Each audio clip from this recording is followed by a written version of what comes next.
Guys, demo namin, brand new Fortuner Q model.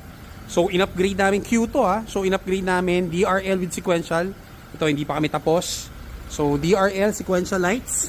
Upgrade namin yan, pinalitan namin. Skid plate. Ayan, kinapitan natin siya sa ilalim. So, we're gonna finish it pa.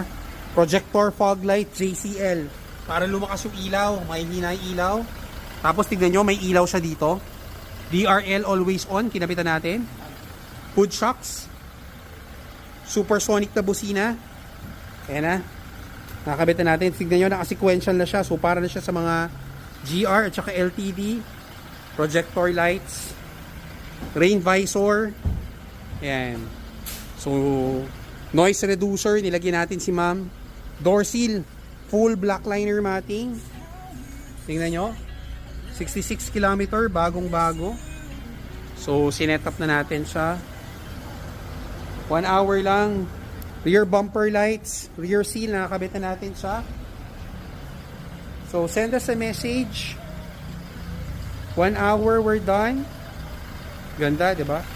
So, napaganda na natin tong Fortuner Q model. Yan, ganda. Thank you.